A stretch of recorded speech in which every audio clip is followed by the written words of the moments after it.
একটা উদাহরণ দেই।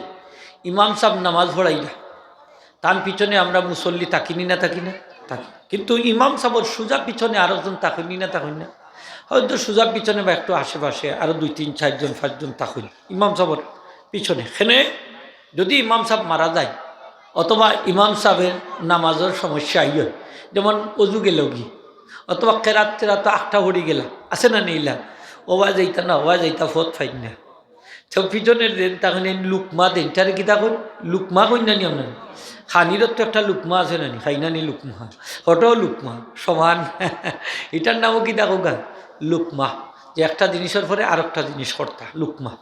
তখন এই লুকমা দেন সে যে জানুন পিছন থেকে দিলেও হয়, তো পিছনের এরা হয়তো অনেক সময় বেঁকে আলো থাকুন, কিন্তু ইমাম সাহেবের ইমিডিয়েটলি পিছনে যে থাকুন এই কি তখন খেয়াল রাখুন বেশি।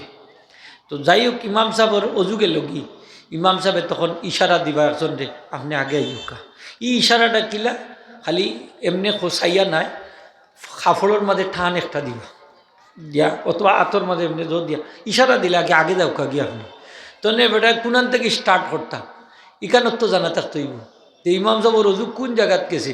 যদি টুটোর দিকে ইশারা দেই তাইলে বুঝবা কেরাত বাকি রয়েছে, কপালের দিকে ইশারা দিলে বুঝবা সেজদা বাকি রয়েছে, বা রুকুর দিকে ইশারা দিলে বুঝবা রুকু বাকি রয়েছে। জানতাই কি একটা ইশারা ইঙ্গিতে হতা কইতে অর্থ নাই, হতা কইলে শেষ, হতা কইলে শেষ, হতা কইলে শেষ। এখন যদি তাই ইশারা ইঙ্গিত দিয়া তান্ডে জাগাত বৈত্যা হরুন আর এই নো যাইঙ্গি এই নইলা খলিফা, বাকি নমাজ ইমাম সাহেবের খলিফা হিসেবে তাই আদায় করেছে, ওই নইল খলিফা। খলিফা মানে কি প্রতিনিধি, খলিফা মানে ডেপুটি প্রতিনিধি। আপনি আপনার কাজ আরেকজন দি করাইবা, আপনার নিজের কাজ আরেকজন দি করাইবা, ওটা হইল খলিফা। এই যে করবা এই খলিফা হিসেবে করবো, প্রতিনিধি হিসেবে করবো। মোহতারাম হাজিরিন, আমরা সবই তো ব্যস্ত যাইতাম চাই, ব্যস্তর কাজ করা লাগবো। নবীজি ফরমাইছেন বেস্তিও হলইবা নরম সরম মানুষ সরল দিলা, হোকা সুবহানাল্লাহ। বেস্তি মানুষ একবারে দুর্বল চাইবর থাকবা, এরা শক্তি কম থাকবো, সুবহানাল্লাহ। নরম স্বভাবের মানুষ নরম সরম, গরম না গরম বাবাদি না নরম বাবাদি, তবে গরম হইল নরম। অর্থাৎ উমর রাদিয়াল্লাহু গরম আসলা, কিন্তু কোরআন শরীফ যদি তার সামনে তেলাওয়াত করা হয়েছিল কানা ওয়াক্কাফান, অর্থাৎ উমর সাথে সাথে চুপ হয়ে যেত, হোকা সুবহানাল্লাহ। তানোর রাগ কোনটা আর মিঠাই যাইতো না একমাত্র কোরআন শরীফ ছাড়া, সুবহানাল্লাহ। কোরআন শরীফ তেলাওয়াত করলেও রাগ শেষ। উমর রাদিয়াল্লাহু তাআলা আনহু যারে শয়তানেও ডরাইতো, তাই যে রাস্তা পাই দিয়ে তার শয়তান আরো রাস্তা পাই দিত, সেনে গরম বাবাজি আমারে ভাইলে আসার মারি বার করিলে গুরিয়া যাইত গুরিয়া। নবীজি ফরমাইন উমর তোমারে ওর শয়তানে ডরায় রাস্তা ক্লিয়ার করি দে, তুমি যে উপত্যকা বাইদি দাও শয়তান আর একটা উপত্যকা বাইদি যায়, তোমার এত ডরায় এত ভয় ভাই।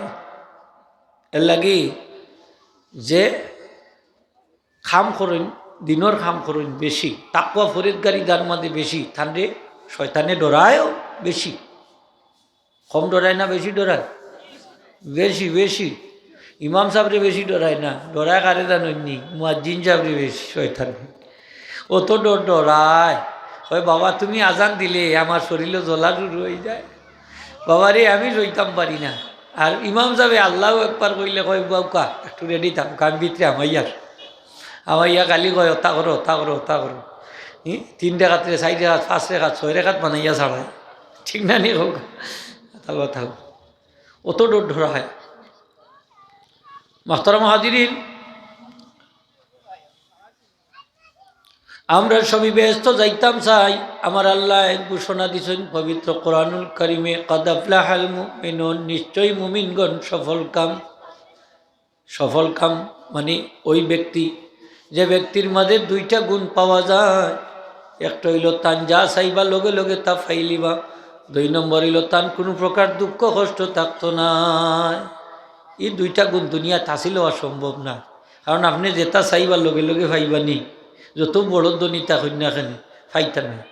কয়েকদিন আগে ওই যে আব্দুল হামিদ সাহেব প্রেসিডেন্ট থাকতে তাই এক বক্তব্য থইলা যে আমি বঙ্গভবনও থাকি মানছে মনে করে আমি বড় আরামও আছি, আসলে আমি বড় আরামও না, মানুষে মনে করি। হয় আমার ক্ষুধা লাগছে, একটা ডিম খাইতাম চাইলাম, তাও দিছে আধা ঘন্টা বাদে, তাও দিছে যে এটা সিদ্ধ করছে 1/3 খাইছে, 3 ভাগের 1 ভাগ। যে পরীক্ষা করছে ডাক্তার, এও খাইছে 1 অংশ। তা আমার লাগি রাখছে আর কি 3 ভাগের 1 অংশ। এটা আমার কি আর ক্ষুধার জ্বালা মিঠে।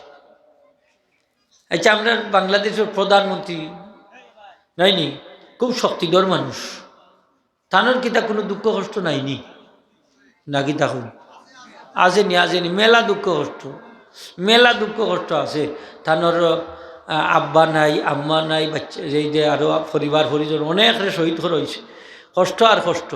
অনেক সময় আমি বক্তব্য দিতে গিয়ে আবেগে চোখে দিয়ে ফানিও বাড়ায়, আসেনি না নাই? আছে, মেলা কষ্ট আছে। তো রাষ্ট্র একটা চালাইতে হইলে একটা জামিলত্ব আছে না, না মনে করেন একবারে এইটার মধ্যে কোনো খাটা নাই, কষ্ট নাই, ওলানি বিষয় না। মাঝে মাঝে কিবা চকুর পানি আর নাকর পানি তো হয় না, এটা তো আমরা দেখলাম না, ওই তো পারি।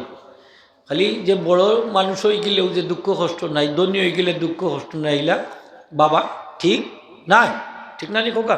আমি কিচ্ছা যাইয়ার না। এখন এই 2টা গুণ হাসিল হওয়ার জায়গা কোন জায়গা? মুফাসসিরিনে কেরামরা ফরমাইন এই 2টা গুণ হাসিল হওয়ার একমাত্র জায়গা হইল জান্নাত। হোগা সুবহানাল্লাহ। জান্নাত গেলে যা চাইমু তা আমরা পাইনি, আর কোনো প্রকার দুঃখ কষ্ট আপনারে আমারে খেউরে স্পর্শ করতে নাই। হোগা সুবহানাল্লাহ। জান্নাত খালি শান্তি আর শান্তি, নো চিন্তা ডহুতি। এই জান্নাত আমরা যাইতাম চাইনি না, চাই না?